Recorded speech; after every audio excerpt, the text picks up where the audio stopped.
Heureux de vous retrouver, chers aimables téléspectateurs de Congo Live TV. C'est encore un plaisir de savoir que vous êtes là pour nous suivre pour ce nouveau numéro.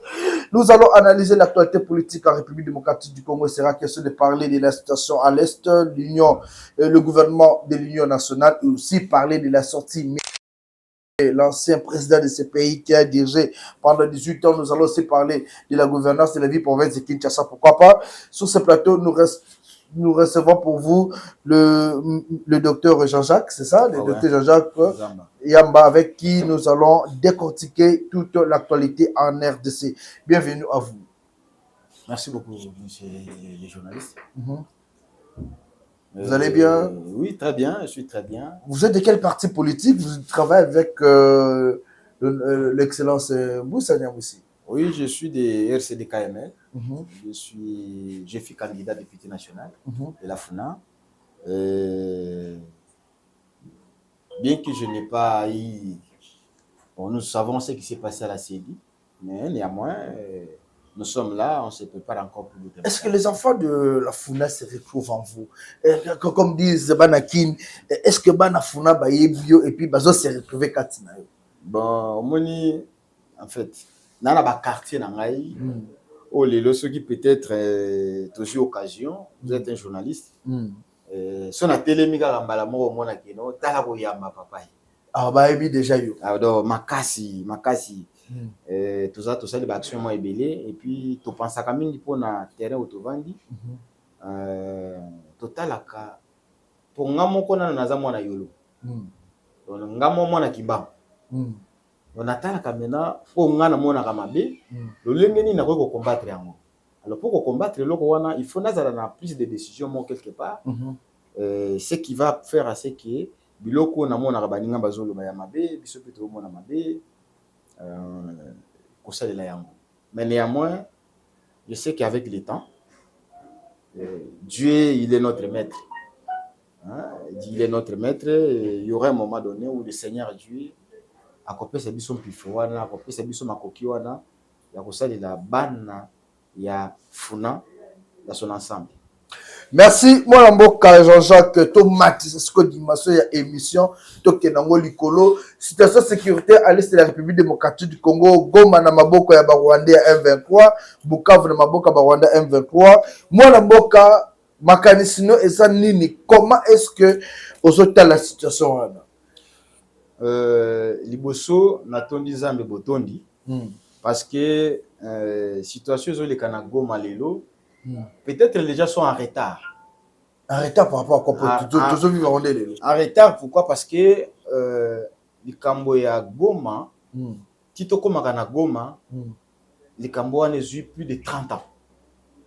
Plus de 30 ans. 30 ans. Donc, régime ya Kabila, régime wana esalaki ba accord moko ya mabi makasi.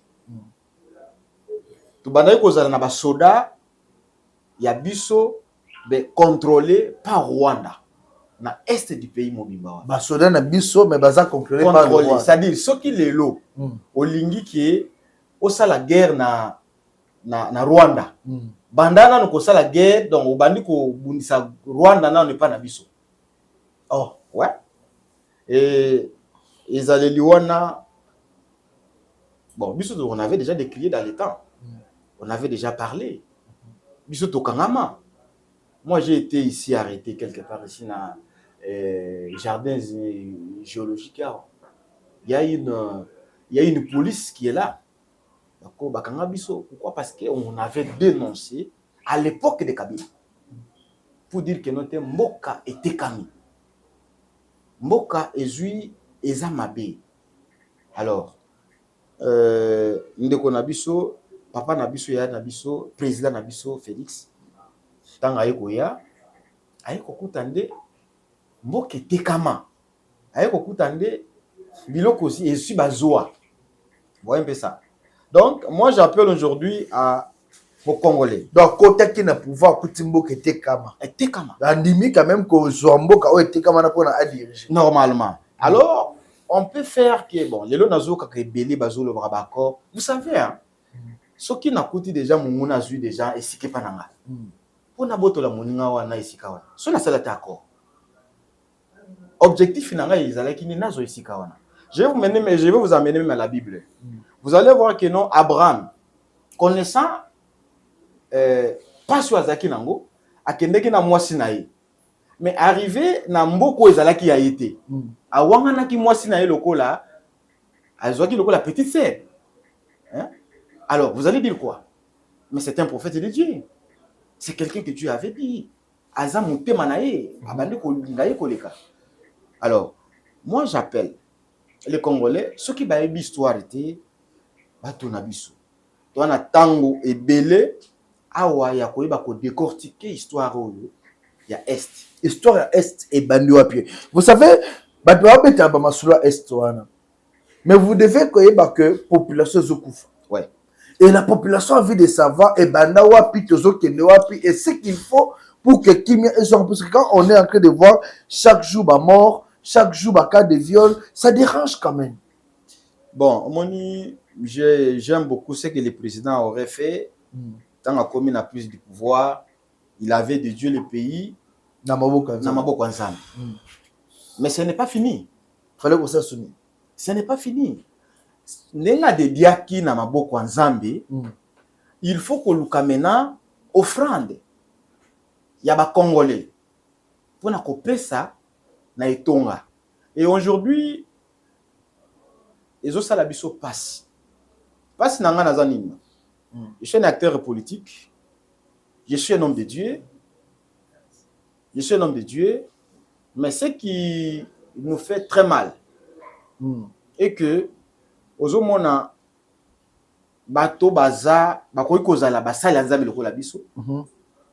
Natikala komona église catholique bapesa communiquer ningi bato bazokufa. Lelo na minute oyo lelo le 27. Bauti ko beta bombe na Bukavu. Donc plus de 200 personnes bakufi. Bazoboma. Balobi eza 4 personnes, 200 personnes. Non, je vous dis. Est-ce que un Rwandais peut vous dire la vérité? Hein? C'est pourquoi j'ai toujours dit quelque chose. Batouana, ezo salanga pasi ndeko nangai journaliste. Pour nalia, pour na melata mo eloko, soki natali kaka na fungoli kaka WhatsApp nanga natali bato bakufaki do ezo kondisa ngai.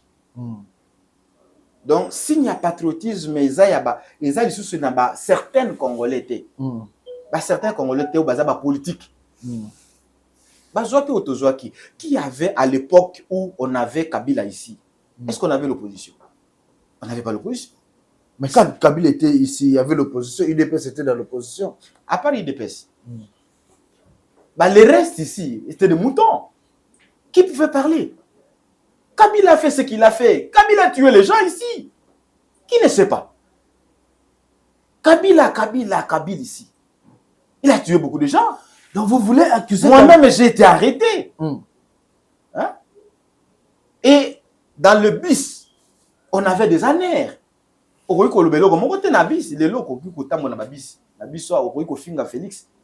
vous avez... C'est Kabila qui est venu avec l'esprit de Koulouna. Si nous avons le Koulouna aujourd'hui, c'est Kabila. Oh, Kabila, ça les souvenirs. Papa. Kabila, même sur la Koulouna. Pas mon bon de Bolobi Kabila. Koulouna, Kabila. M23 Kabila. Ça dit quoi? Donc Kabila, ça m'a l'air en boca. Kabila est venu. C'est un sacrifice de Yakubo Maba Congolais. Ah bon? La personne de Kabila, c'est un sacrifice. Oh, Batinda qui est pour Abomaba Congolais. Donc Kabila, il y a quoi sacrifice en Abomaba Congolais? Oui! Nani au Kabila Bongisa. Parce que ce qui est na bongi de l'eau gouvernement il y a Félix. À l'aise, je suis chez moi, j'ai mangé. Kabila, il est venu nous tuer. Il a besoin pas de Paris foot. Moi, je ne vais pas faire des petits débats. Je vais beaucoup plus cibler c'est réduire dans le néant. Hein? Pour ne rien dire. Vous savez, ça me fait très mal dans ma tête. Et les Congolais, les baviers se sentent wana bazo kanisa que non, le Congo leur appartient. Non. Moi je peux faire aussi mon mouvement. Ici quand na Kinshasa, le nombre de voix on a zwaki. Bato ba voter kinga ba nyama, ba bato. Ils ont compris qu'ils n'ont pas voté ngai parce qu'ils ont compris l'idéologie ngai. Et on est là pour défendre le pays. On est là pour dire que Mboké va na kimia. Lelo, à votre information, vous savez que Rwanda doit produire par jour. Or, Nabiso, dans les 850, Azoïba na Bukavu. Azoïba des tonnes. Azoïba na Est. Na Est. Et puis par jour, il a 64 millions de dollars. Par jour. 64 millions de dollars. Oui, je vous dis. Naba oro nanga Azoïba. Oro nanga naba Rwanda bazoïba. Bazoïba. Hein? Alors, les Congolais, toujours les là. Oh, ils ont simbaté. Mais aussi, mandengani ni boya de tous à la cima ya président de la République. Moi, dans Bukavu, avant de continuer, le lot au lobby, il y a eu plus de 200 morts dans Bukavu. Oui, oui. Vous confirmez cela? Oui. Alors, qu'est-ce qui s'est passé puisque dans le lobby que Félix Tshisekedi Moutou Abomisi Batou, Félix Tshisekedi Moutatindi ba soda ba tiré. Est-ce que c'est vrai ça? Tshisekedi pour le moment, c'est quelqu'un, je demande aux serviteurs de Dieu, des vrais serviteurs de Dieu, de prier beaucoup pour lui. Moi, j'ai prié beaucoup pour lui. Et c'est que je vais lui dire, et qu'il y a encore quelque chose, ce qui peut-être est occasion. On a un message pour la fatigue. Oui, j'ai un message. Il faut qu'il y ait beaucoup de pour dire que, vous savez, Satan ayaka na ba facette belé. On a mis tout belé. Facette à liboso ya Satan, c'est il y a des églises où Satan azo konzalelo. C'est l'église catholique. Oh, mais je vous dis, l'église catholique qui veut préparer un dialogue. Non, ça ce sont des gens qui n'ont pas. Vous savez, il y a des journaux, je peux lire les journaux, il y a un journal céleste. Ce que Dieu dit, c'est ce qui va s'accomplir. Le pays ici, c'est Dieu. Et l'église catholique a fait quoi? Satan a une facette, c'est d'abord c'est catholique que nous voyons aujourd'hui, qui nous combat, qui te combat toi aussi moi, qui combat les Congolais. Deuxièmement, c'est le Rwanda. Troisièmement, Bazali Sima Rwanda, la communauté internationale Rwanda. Et puis quatrièmement, c'est les Congolais qui sont envoûtés. Des bangonde bazo ça la clique wana pour ne pas déstabiliser Mboka na biso. Et moi je donne conseil aux vrais Congolais de ne pas suivre ces gens-là. S'il vous plaît, alors, l'église catholique va autour sur la nanga. L'église catholique prône l'unité. L'église catholique a dit pacte social. L'église catholique a dit il faut dialoguer ça. L'église catholique ici sur ma démon. Papa, éclaircis Bissona Makambo, comment ça tout passe? Moninga na yebisio d'abord, na entrée de jeu na yebisio nabi. Je suis un homme de Dieu. Un homme de Dieu, tu peux ne pas me connaître. Mais lorsque je vais te dire, vous allez voir, les choses vont se matérialiser parce que ce que j'ai dit, ça ne vient pas de moi. Ouais, un peu ça. Aujourd'hui, dans Senga, ceux qui sont catholiques, qui basent dans Nzambe, ainsi dit l'Éternel. Zangazolo banini na période. Période tout ça, il y a une. Ils n'ont pas, ce sont des politiques, ce sont des démons. Ils nous ont. Bayeli biso na couleur moko ya bomoto lokola batu. Mais na kati exact mutute papa. Soko vani na batu wana kokufa dans les quelques minutes. Il peut te ba enterrer yo. Papa oyo ba mongo oyo ba kendeki na Rwanda. Obi discours ba kei ko sala nini kuna. Ba ko féliciter menande mutazo boma biso ba congolais. C'est pourquoi na biso bato sala biso guerre catholique. Catholique.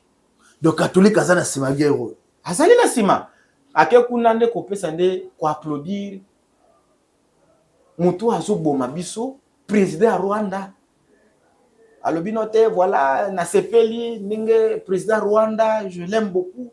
Ah bon, toi tu peux aimer une personne qui nous dit là-bas ils n'ont pas de mots à dire. Ici à Kinshasa ils ont des mots, ils peuvent parler à et là on a beaucoup plus loi à pendaison na ministère ya justice. Il y a déjà ici, il faut pendre. Hein? De quoi banane?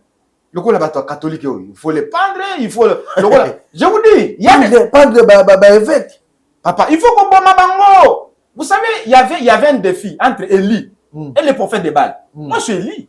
Et sur les prophètes de Baal. Alors, qu'on nous dise, le président le loi lobby, bon, ok, toche bambo abengi bisonyos. Bon, le lonenge tozali awa, na bino awa église oyo bino songolo pakala. Alors, dis-moi ce que Dieu dit. Et là, je vais prendre maintenant acte. Oyo bakolonga bakozwa vie. Ou bakolonga te bakozala pandi. Ils vont fuir. Ils vont fuir les catholiques. Papa baza batoyo bazo sala ke lelo mboka na biselela. Bazo sala on a nini. Bazo sala obi ndoki hein. Ndoki boye soki to vandi c'est un esprit. C'est que Nathalie na constitution na biso balobi na constitution obino ki ndoki ba yebi yango te parce qu'il savait. Parce que nous sommes dans les César. César, lui, il ne veut pas qu'on le contrôle. Mais il aime contrôler les autres. C'est que le catholique fait c'est quoi? Catholique ne peut pas nous apporter un bonheur ici dans Mboko. Si catholique était une église au milieu du village, à quoi ça n'a pas comme ça le hôtel? Aussi au mona le lot tomoni na minembwe. Hein? Armée na biso na minembwe. Aussi au mona ta catholique a pu se communiquer. Et là ba wuti ko sala oyo ya mabe ya nani ba soili oyo. Ba pesi communiquer que non tolingi te bobunisaka ba soili papa. Ngai na yo ngai naza moluba. Moi je suis luba. Hein? Alors, là où les partis où moi je suis, ils sont pas de luba. Ils sont de l'est. C'est quoi na kenda ki pe na parti na yeko tala na yeko tuna pe bandiko na ngai ya parti na. Qu'est-ce qui se passe ici? Rien. Le diable ne vient que pour diviser. Et ce qui fait aujourd'hui la division, on n'est pas catholique. Parce que na catholique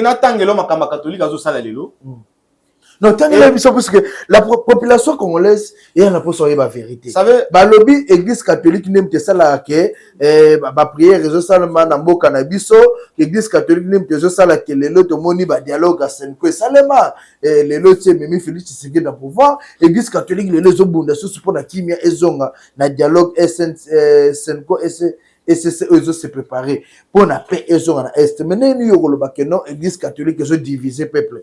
Il faut pas dire la vérité. Non, catholique bazan un rôle moko. Rôle na bango ezalaka. Ya le rôle ndoki en vuta que na butu pe na tonga pe bonjour. Vous allez bien? Hein? C'est-à-dire et là donc catholique aya kabongo. Et c'est ça catholique. A boire que le malade. C'est-à-dire il est là. Pour na couper ça bateau ba nzambe boyena boyeme kati na bango ce qu'ils font ce n'est pas Dieu. OK. Ce n'est pas Dieu parce que moi je mets ma main à couper qu'ils viennent, on peut passer même dans le débat qui nous disent ce que Dieu dit maintenant. Mais quand jusqu'à présent ça doit prophétie, ça doit révélation. Mais comment une église ba cause la doit prophétie? C'est une apostasie. L'église catholique c'est une apostasie, il n'y a pas Dieu. Tu peux aller au Komonaka, au Koyokaka Dieu, vous n'aurez même pas des orientations dans Masalibo. Exactement. Si les gens aujourd'hui, même les gens qui sont dans les églises catholiques, Nzamba yebi bango un jour, Dieu fera pour que babima. Parce que au batanga maki Nzambe, ngana ki na petit séminaire. Mais j'ai compris que et je les connais très bien. Ce sont des gens qui servent Satan. Parce que ce qu'on t'a dit, même la fonction, il y a Béoana, il y a Monseigneur.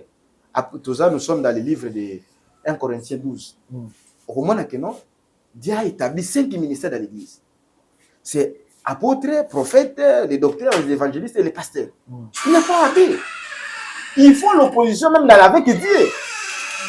Pour contrecarrer même volonté en Zambie quand une église. Au Zambaloba.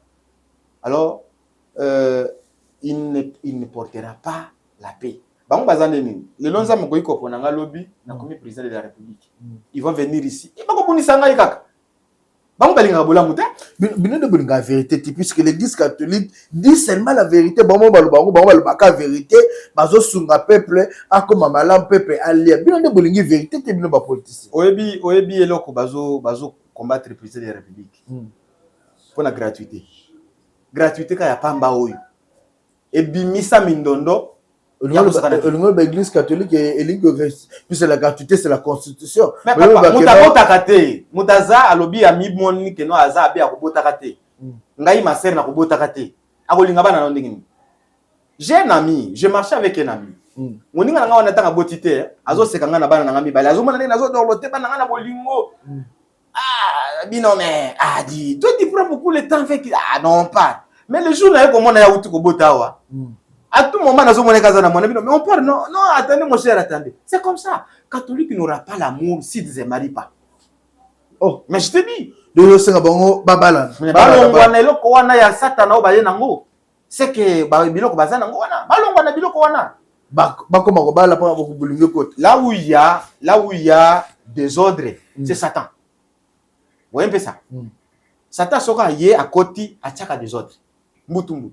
Na pese déjà exemple à communiquer ba wuti opesa soit il faut na wo bazui basuma wapi ba moni yango wapi ba pesa biso communiquer yang nanga wa wuti ko bonga bato lelo na Bukavu et puis bazolo ba président de la République azo sala nyonso papa ça c'est manquer du président.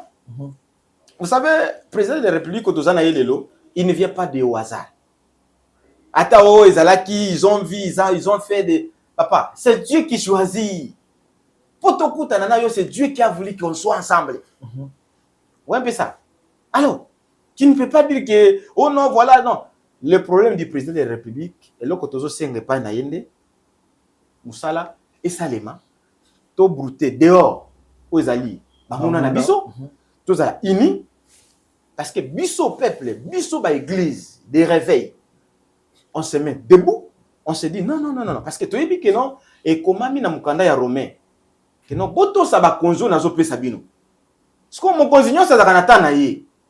Et en attendant ceux qui président de la République a koyi ko sala mabe na ye. Et en attendant ye ko sila. Ta musu penza makopesa. Nzamba talaka. Po apesa biso président talaka mitema ya mutu wana. Comment mboka Jean-Jacques lelo makambo to le kanagoma oyo. De Félix Tshisekedi aza pour rien na kati. Tshisekedi c'est un libérateur. C'est une personne qui est venue, qui se bat jour et nuit, qui a compris que aye loko la batie mutuna oshinga na katikati ya ndako oyo na eba quitter les quatre coins ya ndako onzo kande baso batia batu déjà oyo bakoki ko bomanga imo. Ouais un peu ça parce que yakutaki na bandeli nanga na ebiso na bino te Tshisekedi yakutaki déjà pays batiaki bakor oyo déjà Rwanda atiaki na ba pays limitrophes na biso na ba ANR na ba bureau je vous dis partout même na santé d'ailleurs les médecins qui étaient les médecins directeurs ya Ngaliema il était rwandais. Oh mais je vous dis médecin directeur Ngaliema ancien wazaka le yakalawana azaka rwandais lelo na balongola ye donc Félix na ye longola ye papa lelo zande il vient et le président azo agir avec sagesse. Pour nzamba pese boanya apese be mutema munene mais loko na koyi koyebisa ye omoni satana ninga yaki na mokili. Ça c'est un message que je dis au président de la République. Satana ninga yaki na mokili. Jésus peut ayaki mais Jésus a des situations qui s'attendent. Alongola qui pouvoir ya Satan. Et atika ki Satan ndinglo lenga azalelaki. Mais néanmoins, il a chassé Satan loin de lui. Ce qu'il faut faire, c'est quoi? C'est de chasser maintenant Satan, c'est qui? Ceux qui nous combattent. Ceux qui nous combattent, c'est qui? Ceux qui combattent aujourd'hui la RDC, c'est le Rwanda, c'est Kabila, c'est les gens qui entourent Kabila aujourd'hui. Hein? Les gens qui ont eu une portion de la... Il y a Mabé, il y a occultisme, il y a Kabila. Hein? Okay. Parce que lui, il est venu, je vous avais dit, Kabila a un occultisme. C'est Kabila a un occultisme. Mais bien pour nous voir qui c'est Kabila. Kabila fait la moutou. Dans mon cas, je prends des musulmans qui n'a Kabila occultisme ça. Kabila est papa. Kabila qui est l'occultisme. Ayakine l'occultisme naïe. Moi, je vous ai parlé, je suis un homme de Dieu. Je suis un homme de Dieu n'est pas n'importe qui. Et vous avez Dieu me répond, Dieu me dit voilà ce qui se passe. Dieu vous a dit que Kabila était occultiste. Papa, c'est un occultiste tout fait. Ayaki menace comme ne kopé sango na ba congolais. Hein? Alors on dit que mutu so atangi mingi ataza professeur. So kaza na molimo mabe akoloba selon molimo wana nzoloba. Parce que c'est que obe mina ko parle aujourd'hui. c'est que notre vieux Chadar il parle. Comprenez que c'est un esprit malin qui parle en eux. Parce que le don là, pour bâtir les bango, ça va commencer à rayonner. Soit te bayambola, bâtir que l'okoan. Ceux qui ne pas dans son église de réveil, il faut comprendre que non, bon, là, Dieu peut faire grâce pour qu'il balongo là-bas, on est l'okoana. Mais en réalité, le président de la République, c'est un libérateur. Mutumoko aye pour na makambo ya malamu mingi parce que nzamba yebisaki biso aende pona ko chakimia ko planir ba est-ce que oyebi que notre zaki même pas na ba nani ba conseillers communaux. Oui. Ouais, c'est aujourd'hui peut-être c'est pour la première fois. C'est pour la première fois. C'est Félix qui l'a fait. Et vous voyez qu'aujourd'hui dans les temps ce policier a banou 30 000 francs. Aujourd'hui, il n'est pas dans les 30 000. Quand même, moi, ma jolie mine, mais moi, la mboka, puisque c'est l'Est qui m'intéresse pour l'instant. Que faut-il faire aujourd'hui pour résoudre cette crise? Il faut nini, puisque c'est encore le bifo dialogue, que faut-il faire aujourd'hui pour résoudre cette crise à l'Est de la République? Proposition, selon moi, je demanderai au président de la République. Premièrement, d'abord, j'ai un message pour lui, pour lui dire. Message en exclusivité, bon, message Ezali. Message au chef de l'État. Chef de l'État. Ezali, parce que les églises peuvent se mobiliser, mais il y a l'église dans laquelle Dieu veut à ce que le président de la République aille accomplir sa offrande pour tout Congolais. Donc pour vous, il faut une offrande de $1. Mukonzamboka kozwa mbongo wana. Ya ba Congolais nyos. Sommation ba Congolais. $1 fa combien? Tu as 100 millions c'est combien? Papa, mbongo oyo ezali komona. Et komona na minute. Akoya nango, apesi l'église et puis tokosala le sambo. Église jusqu'au bozabi ne se tenait. Non, c'est église image de Jésus. Ba pasteur na nyos. Oui. Bete pasteur Morgan. Non, la les 5 ministères wana. Église image de Jésus. Donc il faut mutaza na lilingi ya nzambo wa kelai. To bota marane lilingi ya batu. Lilingi ya lisumu. Il faut tous en lilingi ya nzambo wa kelai biso wana. Alors il vient donner cette offrande là et on va prier. Ça c'est un nzamba ko décanter situation na biso. Et puis deuxièmement, oh yo penza ma pese maele. Kozala na bato yo basali bayebi musala. Hein? À l'occurrence, c'est à Excellence Antipas Moussa Nyamwisi. Honorable plutôt, parce qu'il n'est pas, il était... Non, c'est une personne, c'est un patriote. Soko Talina, Katia Moussa, ce n'est pas quelqu'un qui est derrière l'argent. Moussa, je me suis dit, je lui prends comme... s'il y avait au moins 2 présidents de la République, il devait être le vice ou les titulaires. Vous voyez un peu ça? Parce qu'il y a des pays... Oui. Non, Moussa, c'est un patriote, je vous dis. C'est un Congolais tout fait. C'est Moutoua Yebi, comment aussi ça moi guerre Rwanda, où il y a des autres Rwanda. Donc, ce qu'il est là, le président de la République a péci à Moussa. Ça qui déjà dans le gouvernement, ça là qui n'est. Non, Moussa c'est un icône. Mais il était dans le gouvernement, il n'a rien fait. Je vous ai posé la question, Awa, que faut-il faire pour résoudre la situation sécuritaire? D'abord, c'est l'offrande. Deuxièmement, c'est l'accord que nous résoudre avec les pays où ils allaient Simaya. Il y a M23 wana Rwanda. Et puis troisièmement, collaborer na batuloko la bamboussa.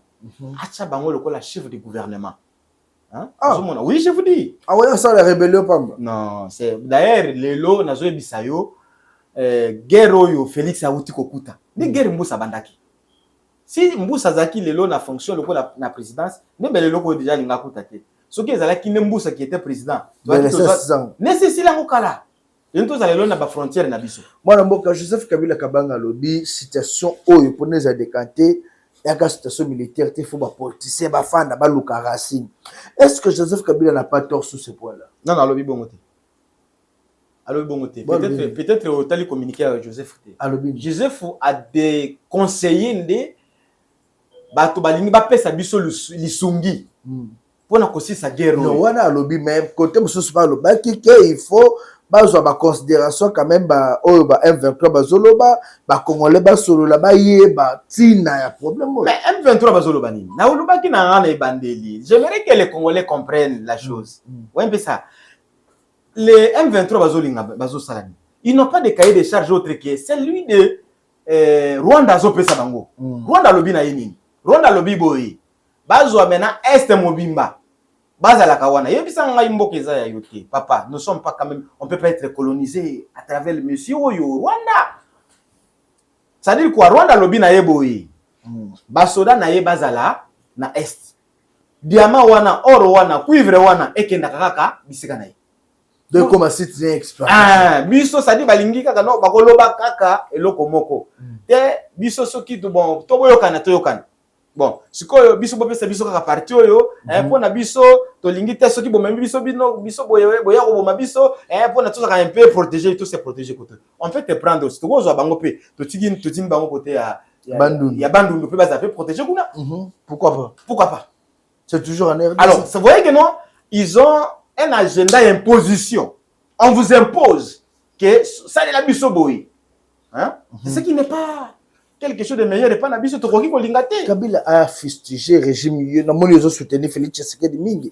Kabila a fustigé, Kabila a parlé de la dictature, les opposants sont muselés, dictature, détournement. Est-ce que Félix Kabila a tort?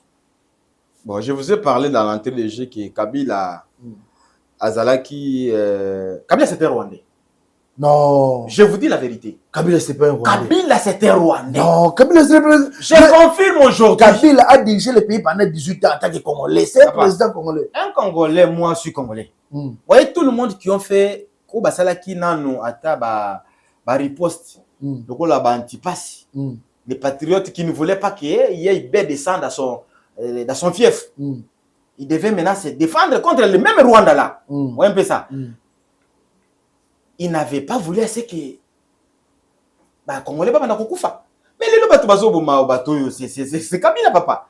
Regardez, rappelez-vous. Kabila salini. Yo kana zo ebisa yo. Kabila abomi pe azo boma pe azo continuer ko boma. Kabila soka yawa to ko boma ye. Oh, je vous dis.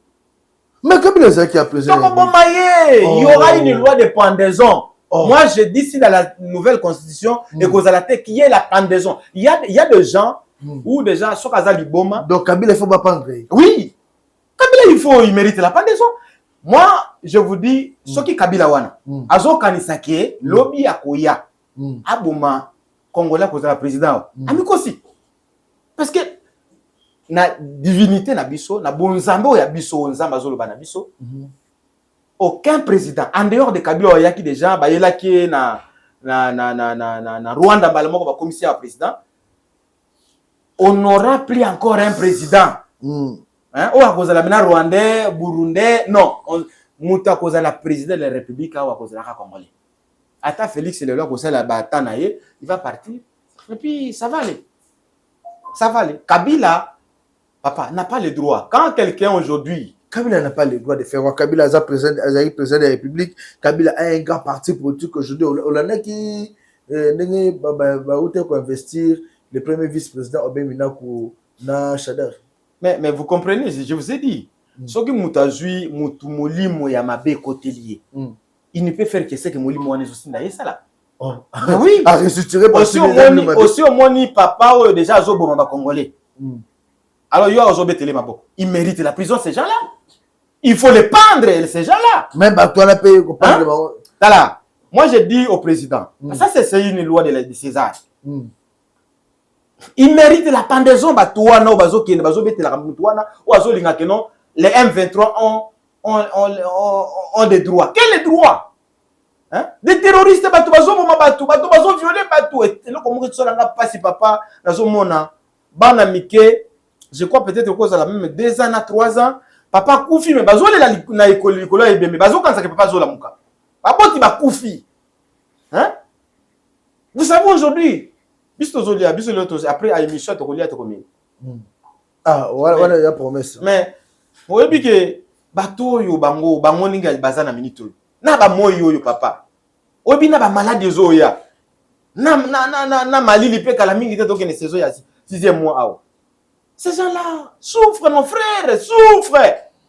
Hein? À cause de Nani, à cause de Kabila, à cause de Kabila, à cause de de population à Goma Bukavu, de population à Goma Bukavu, bazo souffrir à cause de Kabila. Mais Kabila qui est là, mais le moteur c'est Kabila, Rwanda.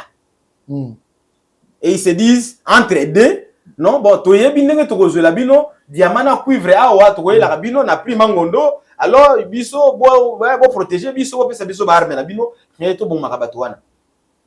L'argent du sang. Kabila ne fera pas 200 ans ici sur la terre. Mais Kabila va revenir sur le pouvoir bientôt. Au pouvoir. Ah, je mets ma méo tala bloco qu'on a na chao. Soki Kabila moni Kabila zongiao, le kuta. À moins qu'un sambo bengangai, azanzambete. Oh, je vous dis la vérité. Mais Malobi Kabila zozonga kalate. Les gens du PPRD ont dit basali restructuration par Kabila zozonga. Ba côté na ba réseaux sociaux moni bango baza combien? Bazé belé, ils sont là quand nenga ka ba kota ka na pays, ba kota na mboka na biso RDC, de même aussi bazawa na ba réseaux sociaux à tout moment en train de parler mal. C'est pourquoi dans le lobby, il y a une justice. La guerre ici, ça va finir. Bientôt, là, ça va prendre fin. Donc, mais on va se regarder demain. Hein? On va se dire, mais toi, tu avais... Peut-être on n'aura pas aussi le temps de se regarder. Hein? Oh, comment ça? Peut-être les autres aussi vont nous quitter. Bah, non, il y a beaucoup de familles. Loi de pendaison, loi de Batakabila, Bazana Bango à l'aise. Bato bazo boma bato. Yo zo boma 100 personnes. Na yo moko ba boma. Yo poso confirmer que Jean-Pierre Bemba Lobi, mais Babobondo na bandu Nisaka Kabila. Mais Kabila! Oh, papa, tu vois, ils sont nini. Kabila ezala kinini commerce na bango ezaboyi. Ba exterminer le omoni mone ba bomaki bande ko na bango. Vous imaginez ba bomba bande ko na bango. Ba utu. Ne ba bande ko boma bango génocide ba bande ko Kabila. Hein? Ba bande ko Kabila. Non, écoutez, ne ba bomaki ba bande ko na bango na Rwanda. Ba yela tu biso yambi bango ti. Tu yambi bango. Alors, de même aussi ba lingi ba sala biso guerre wana. Ya ko boma biso nyonso. Ah, on a gouvernement ya Kabila. Moi, je vais te rappeler. Le professeur Samba Kaputu. Il y a beaucoup de professeurs qui sont morts. Samba Kaputu, c'est le professeur de l'université de Kinshasa. Aujourd'hui, le Kabila a éliminé tous les gens qui étaient intelligents. Vous voyez un peu ça? Samba Kaputu, allons le bango. Oh, papa. Abomi ya koboma. Ba sebeya. Hein? Bah, toi, droit de l'homme. Ils sont moni candidat de Félix à côté. Abominable. Abominable. C'est un patriote. Amoni kanatende konango salamabe. Ngai na lingi te justice yo pourquoi la justice na benga bango pour na éviter procureur azawana soka kangi mutu soka zo appelle pas président Ibseno Blongola na éviter ça je ne connais pas mais néanmoins chacun a dit que mutu na mutu asala musala na yi ouais c'est ça donc comprenez que lelo Félix azobuna nde bitumba oyo Kabila c'est alona déjà banzube et azobunda ye moko te Kabila piéja Félix Tshisekedi ya wana ba guerre so sala non a piéja tiko yo nazolinga na longola mena pas Félix kaka te a piéja ne ba congolais oh mais na yo na ngai déjà a piéja biso buke biso to subir ba conséquences yango to subir lelo de lelo siko pona yo pona to gagner guerre ou bien faut Kabila za la société non faut na ko gagner guerre ezaka pona Kabila za la te d'abord Kabila ta M23 na yemo bimba il faut tout éliminer bango et puis bako kende bako sila et en plus na lobaki na lobby le président aussi doit faire appel. Il avait dédié le pays, il faut donner aussi l'offrande du pays, offrande des arélos que ça passe ya mutuya akoyi komona que notre montant il faut na pesa nzambe pour que nzambo a lobby Asala. Alors, toute question, Mokonzambo, quand Félix Tshisekedi a annoncé déjà que le gouvernement Moko, il y a Union nationale, il fait seulement tout le monde va opposer Martin Fayulu, Mozito, pas Mozito, Martin Fayulu, Katumbi, Badoussous, Baboyi. est-ce que au monde on est-ce que Simba est-ce que c'était d'abord important que annonce on salé bon moni ezali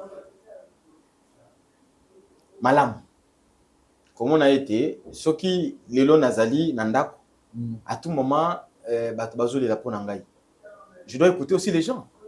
Très important. Vous voyez un peu ça. Président, il n'a pas voulu assez que on fait si moi accusation mon quoi. Oh non, on ne voit que batumoko kaka. Bon, il s'est dit non. J'aimerais que Boya to sangana bien que non fait bazo bunisa biso kotoyo. Bo pesa bino ba vie na bino. Ngapi na ko pesa ya ngai, mais to ça la gouvernement. Gouvernement ya Union nationale. Oyo tozo senga beaucoup plus que mokonzi mboka amekana no ko dédié ata este wana o bato bakufe belé même na mwana mboka Antipas Mbusa Nyamwisi atia ata gouverneur atia ata chef du gouvernement na kanti ko sala malamu pour la partie est wana pour la partie est wana soka pesi lokola chef du gouvernement et ko sala malamu parce que quelqu'un qui connaît beaucoup de choses il a beaucoup d'expérience na benga kaye lokola deuxième président de la République. Le deuxième président de la République. C'est quelqu'un qui est aïbaraté. Il n'a pas les notions de vol. Au contraire, ceux qui au moins ministre, ministre, il y a des frères de fonction, des frères, il y a des frères de mission. Frères de mission, wana ceux qui bapesi l'honorable Antipas Mbusa Nyamwisi. Voilà, je pense que au lobby, il faut moi mboka Nyamwisi azo prémature, mais bon ceux qui boposa ba quantité, est-ce que makambo ya est possible? Non, na lobaki boye, na lobby nazo senga. Ça demande il y a pas président. Il y a wana tu bakopé c'est prémature. Mais est-ce qu'il y a aussi ça makambo est bon, c'est une icône. Vous savez président, il faut travailler na bato bazana elembo ya Bonzambe na elembo ya mboka. Donc Moussa Nyamwisi asimbaki c'était Aza lokwa Kabila te. Il n'est pas Kabila. Moussa c'est de l'eau claire. Moussa c'est un homme vrai. Il n'y a pas de c'est là où quand Jésus azo benga batu. Donc Kabila c'est qui au noir. Non, Kabila on ne le connaît pas. Kabila c'était Rwandais, je vous ai parlé. Kabila n'est pas quelqu'un de qu'il faut citer aujourd'hui. Hein? Vous savez, aujourd'hui, je ne sais pas si vous avez vu la réaction, il y a Moana, il y a Koutino.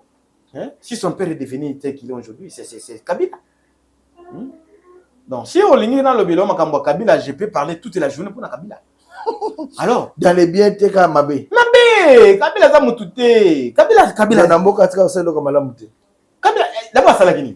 L'élection au Kabila Sali pour la première fois. Est-ce que ça a alternance Namboka Zamabé? Papa, je vous dis, au moins, il y a ta lelo. Ata kobo mamutu. Pour mutu pe kufa. Il pèse à la paix, Nzambe pe atia maboko. A décidé. Vous avez on peut taper ça c'est pour vous désolé. Alors, c'est pour te dire que ce n'est pas Kabila. Alors, pour la Kabila yao. Et là qui na volonté na yene moka yaki. Ata la non nenga zalaki, ata la photo na yene yaki. Ata la blinga koma. Nenga mboke komi sai. Non. Kabila n'est pas quelqu'un, ce n'est pas un récit. Kabila, quand il faut parler de Kabila à nos enfants, c'est comment, tu commences à pleurer, et puis tes enfants te demandent, papa, ozo le lanine, nena sabino, et là comme c'est triste, mais ça passe. Ah, histoire mboka pour beta mo faut ozo le la pour beti. Pour na Kabila. Oui. Pour na isa noir. Pour ça, c'est page noire, rouge, je veux dire. C'est le sang. Hein? Parce que Kabila égale Rwanda. Que, vous savez, c'est le je vais vous dire quelque chose. Tu sais que c'est un vrai Congolais. Hein? Tu sais que c'est un vrai Congolais. Non, tu sais que c'est un patriote, papa. Tu sais que c'est un papa. Hein? C'est quelqu'un qu'il faut à la place qu'il faut. Alors, tous ceux qui ont déjà consulté dans l'émission de Bissom Kolalelo, je vais vous poser cette question. Est-ce qu'aujourd'hui, la vie de Kinshasa est bien gouvernée? Est-ce que vous êtes content de comment on a Mboka à Kinshasa et Zoko Kamba Malelo? D'abord, il faut y avoir d'abord que bon, nazo c'est la comme tel était. C'est pas comme tel était parce que makambo nazo mona presque partout il y a des origines. Donc, nzele zati. Nzele zati mais nayo kaki.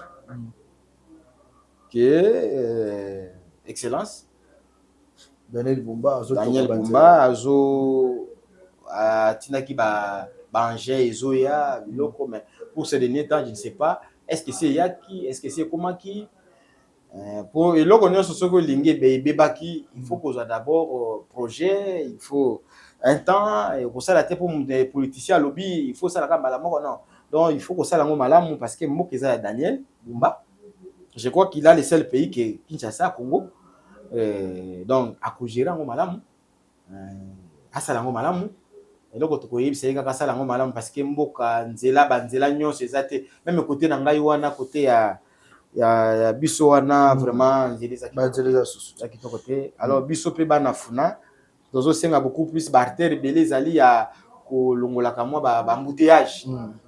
Donc, au moins, moi bisika oyo moninga na yengo bila salaki wana quand même ezo sala moins bien mais yepe asala na ba initiative na ye tant que mosali na nzambe tozo senga ye parce que biso sengaka tokenda te pe ko finga bato tokenda te ko publier ba communiquer biso sengaka et puis ne nazo senga et puis nazo bondela que nzambe mais c'est à part catholique qui publie ils ont un problème na ba catholique il ne sont pas c'est est-ce que beaucoup ko sangana te bo sala e boko ma eloko moko bo sambela pona mboka to ko sambela de tongo ti pourquoi ce que to tunaka batu yo yokini nzamba lobini ngai pe na yokini ce que to yeko yebisa yo moko to lobino te biso nzamba yebisi biso boy yo lobini nzamba lobi boy mais c'est ça l'église.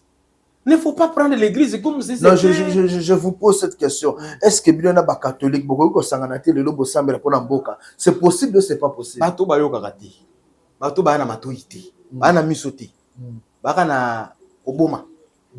C'est pas ko sambela nzambe lolingi. Moi que basali repentance. Bango bazana misoti ba na matoiti bazaka na oboma. Oboma kaka. Parce que dans le problème de l'église catholique, il faut la repentance. Moi, je vais vous dire ce que Dieu va me dire demain. Ce qu'on a eu dans la prochaine émission, où Ebisingaï poser une question lelo, est-ce que tu peux prier pour ça? Je vais aller prier. Voilà ce que Dieu m'a dit. Vous voyez? Mais quel est le catholique? Ce que tu as dit. Non. Moi, je suis comme une souka émission, un message qui est la population congolaise au Bayambi, Balandi, Bisso Mokolalelo. Voilà, message yo nazo pesa. Tout ça n'a pas si biso sur la makambo yo Rwanda zo sala biso et longona Kabila na batonaye. Et loko tozo sala kaka to sangana parce que biso tozali njoku. Tozali belé na komi kabola et koki kopesa biso réseauté. Donc il faut tout sangana to bondela ba bondela ka ba bondela bazo kanzambe bayo kanzambe ba pesa biso message to pesa pe mokonza mboka zana ba posa ba message koki ko sala pour malamu pona mboka et puis na gouvernement ya Moizoya Union nationale tozo senga beaucoup plus na ba opposant to sangana tolobaki lobia wano azotala kabo soki tokotele makaka kufundaka mutafundaka za kandoki aka diable mwana diable ne mutafundaka ah bon ouais satan a croix afundaka miti lelo afundaka biso ozomona tazo loba mo tazo sala boy chaque fois ba acte nyonso mwana nzamba ko sala ayebaka que satan afundaka yo alors tozala quand même bato to perdre belé tolingi makila wana yatia parce que soki boyoka ne yete to ko permettre à ce que satana abanda kokota ti na ba niveau ya biso. Alors pour on a ko contraindre biloko wana bien que nous poser une question wana te pe na ba armée na biso tozali sima na bango tozo bonde FARDC wazalendo tozo bonde la pona bino et boza na bomoko Dieu va nous défendre. Les pays nous appartient. Dieu écoute nos cris. Il a écouté les cris d'Abel. Alors, il écoute nos cris. Et cette fois-ci, des gens tout de suite au bomi, nyoka na mutu. Et tikalinde, lopelende zo ningana. Ok. Lopelende za zo ningana. Kalamingi toko yoka toko la mukaka ntongo moko boye, guerre isili. Donc, peuple a sa nélika qui guerre aussi. Et qu'aussi là, na minute, quel que soit comment, ils ne viendront pas ici à Kinshasa. Ça, mettez-moi, et vous ne verrez pas un président étranger. Donc, on peut enregistrer cette émission de vidéo Oyo, que va enregistrer le M23 bakokoma na Kinshasa. Bakokoma kata mukolo moko te bazu oyo ki bazu présidence. C'est faux. Faux et archi faux parce que c'est pas aussi, ça ne sera pas la volonté de Dieu. Et puis bakosala ka eloko moko pété. Nous avons assez apprécié biso réponse na ngonga o tu to bondeli. Alors etikali ne na ngonga oyo mokonzi ya mbuka za na maele nzamba pesi azana makoki asala gouvernement na union nationale abenga oyo akoyi kobenga oyo bakoboya batikala na bango. Mais ceux qui opposition oyo eza déjà commandité na ba étranger bakanisi que notre kokoma président pour étranger à lobby bamikosi. Voilà, nous sommes arrivés à la fin de cette grande émission. Un grand merci à vous, docteur Jean-Jacques, d'avoir répondu à notre invitation. Ce qui m'a fait du bien, Isaac Eboyeba, que M23 à Kokoma na Kinshasa T. Ouais. Et puis l'opposition, c'est le moment. Si vous pensez que il faut pouvoir et ou takaka na l'étranger, donc yozo espérer na l'étranger ou comme président na mboko yo. Donc wana baloba mo na mboka et puis à tous les Congolais tous en bolingo, tous soutenir ba FARDC, ba wazalendo de na biso pour que la paix puisse régner dans ces grands pays. 081 244 83 09. Grand merci à vous.